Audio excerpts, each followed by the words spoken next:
أعوذ بالله من الشيطان الرجيم. بسم الله الرحمن الرحيم. اقرأ باسم ربك الذي خلق، خلق الإنسان من علق. اقرأ وربك الأكرم الذي علم بالقلم، علم الإنسان ما لم يعلم. كلا إن الإنسان ليطغى أن رآه استغنى. إن إلى ربك الرجعى. أرأيت الذي ينهى عبدا إذا صلى. صدق الله العظيم.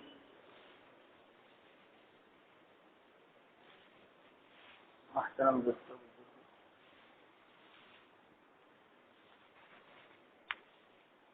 کل یہ سمجھا رہا تھا کہ اللہ تعالیٰ فرماتے ہیں اقرأ وربک الاکرم.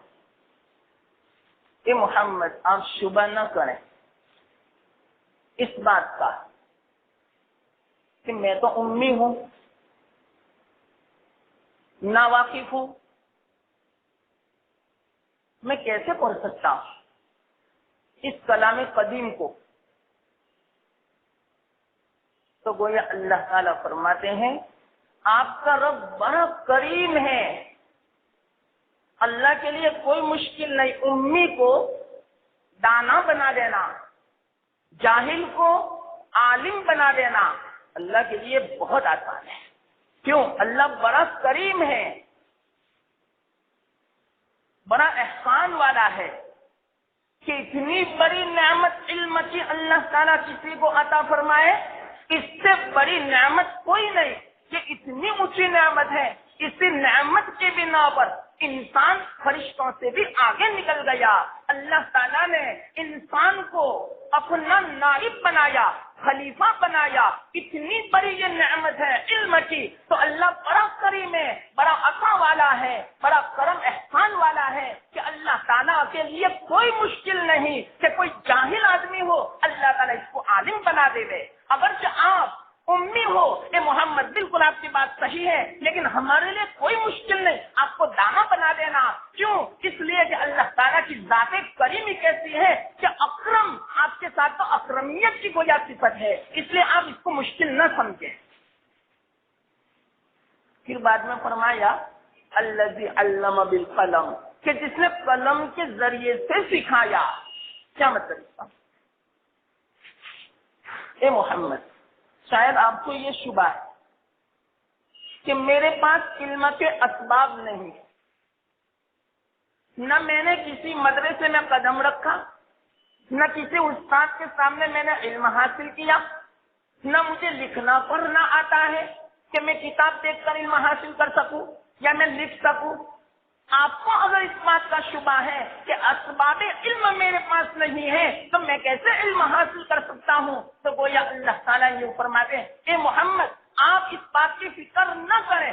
دنیا میں ہر ایک ایسا ہے کہ جس کے پاس اسباب علم نہ ہونے کی بنا پر وہ بھی ناواقف تھا، لیکن ہم نے علم کا ایک ایسا سبب عطا فرمایا جس سبب کی بنا پر دنیا میں بہت سارے علم حاصل کر لیا. مثال کے طور پر ان اسباب علم میں سے ایک سبب قلم، کہ قلم کے ذریعے سے دنیا میں بہت سارے انسان بلکہ ساری مخلوق جتنے بھی پڑھی لکھی ہوئی ہے وہ تمام کے تمام جو بھی علم حاصل کیا وہ قلم کے ذریعے سے انہوں نے حاصل کیا. کیسے؟ قلم کے ذریعے سے. آج کل آپ کہہ سکتے ہیں کہ آج کل تو کمپیوٹر کا زمانہ ہے، لکھنے کی کوئی ضرورت نہیں. قلم ہاتھ میں، بس سوئچ اور بٹن دبائے اور لکھنا شروع، اسکرین پر سب لکھا ہوا آ جاتا ہے. یہ کیا قلم؟ ارے یہ بھی ایک قلم کی شکل ہے. لکھا ہوا آتا ہے کہ نہیں، اور قلم سے لکھا جاتا ہے. تو لکھنے کا ایک سبب، ایک آلہ اللہ تعالیٰ نے قلم کو بنایا. تو اسی طرح اللہ تعالیٰ نے انسان کو ایسی عقل عطا فرمائی، اس عقل کے ذریعے سے اس نے کمپیوٹر ایجاد کر لیا، تو اس سے بھی لکھا جاتا ہے.